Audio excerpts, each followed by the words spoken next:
Halo semuanya, selamat datang kembali di channel ini. Jumpa lagi dengan saya Vicky Impong. Bagaimana kabar kalian semuanya? Aku berharap teman-teman semua selalu dalam keadaan yang sehat.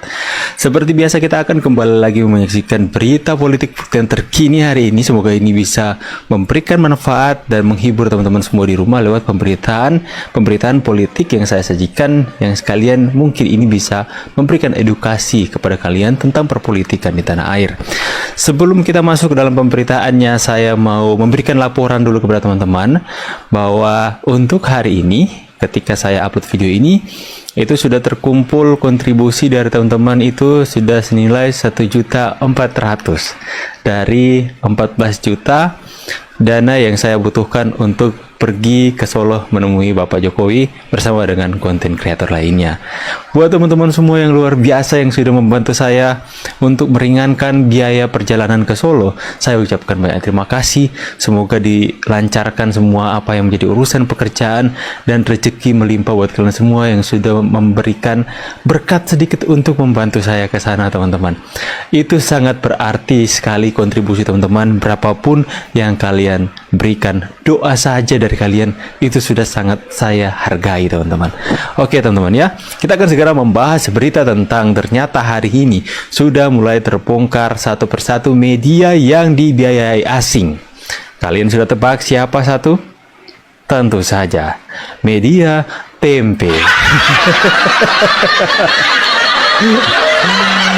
Media yang selama ini kontra kepada pemerintah, yang selalu menyebarkan video-video atau pemberitaan-pemberitaan yang berusaha untuk memecah belah bangsa ini, memecah belah Indonesia, akhirnya mulai ketahui dan mereka mengakui langsung bahwa mereka dibiayai oleh George Soros. Ya teman-teman ya, setelah disinggung kemarin oleh Pak Prabowo, mau saya spill nama medianya.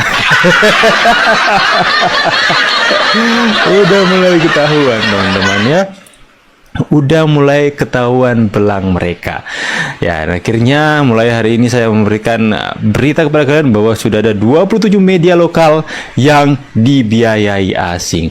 Katanya salah satunya si Akbar Faisal, teman-teman. Itu Akbar Faisal. Kalian kalau nggak tahu Akbar Faisal siapa, ya, itu tuh yang selalu dipanggil kakak sama Koni. Kak Akbar, ya sih, kakak nanti jadi love.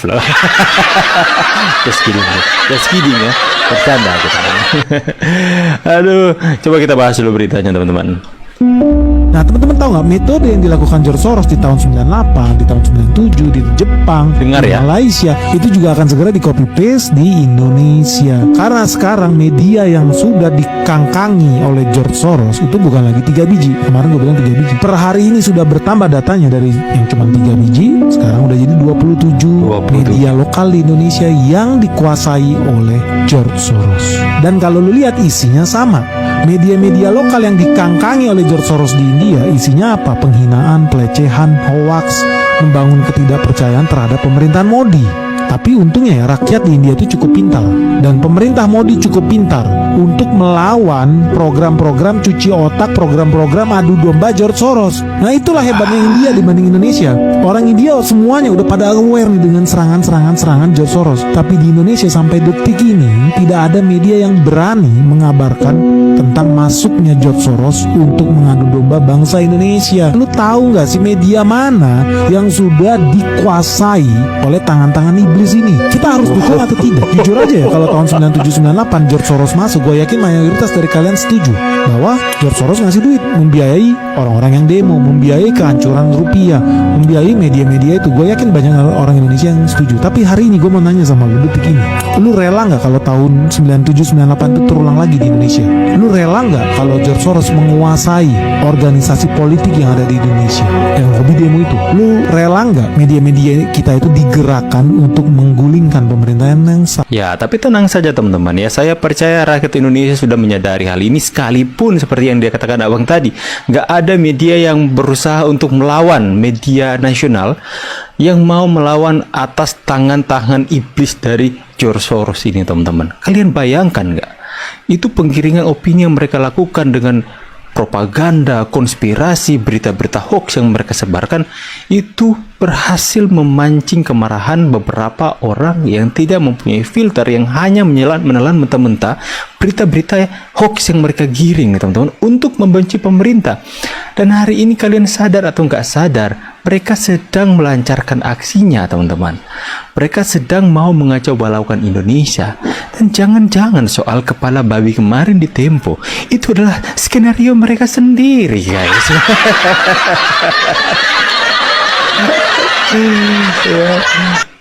Terus ada timbul istilah, kalian percaya Tempo? Ya, mana mau masyarakat percaya, sedangkan kalian sendiri sudah mengakui bahwa George Soros berinvestasi atas media kalian. Ini yang patut kita waspadai, teman-teman. Karena jangan anggap remeh itu berita-berita penggiringan opini yang beredar di mana-mana, jangan anggap remeh. Karena itu hampir menghancurkan India. Itu sudah mereka lakukan dulu sejak tahun 97-98 atas Indonesia. Dan apakah kalian akan diam saja jika hal itu terulang? Tapi mungkin waktu itu belum ada media-media YouTube yang sehingga itu menjadi sebuah saluran, sebuah sarana untuk kita-kita ini, teman-teman, anak-anak muda, para YouTuber, konten kreator, untuk melawan mereka, sekalipun media pada bungkam semuanya, teman-teman. Makanya penting, teman-teman, untuk kita bersuara apapun media yang kalian mau pakai. Nah, di sini juga saya akan sampaikan kepada kalian semua bahwa kami juga akan pergi ke rumah Pak Jokowi, para konten kreator, untuk merapatkan barisan, teman-teman. Kami bersama dengan Opung Perbela, Bang Gri, teman-teman, dan para konten kreator lainnya yang menjadi benteng untuk berita-berita bohong menyerang pemerintah. Kami akan merapatkan barisan untuk menjadi garda terdepan. Sekalipun media nggak mau bahas, kami mau berdiri atas, memberikan perlawanan atas media-media yang sudah tersusupi oleh asing, ya. Tapi kami akan bawa ini dengan santai agar supaya tidak terlalu membawa ketegangan, seperti Opung Perbela, teman-teman, ya, dan Bang Gri. Itu bawaan mereka santai, lucu, tapi mengena, tapi memberikan masukan kepada masyarakat, ya.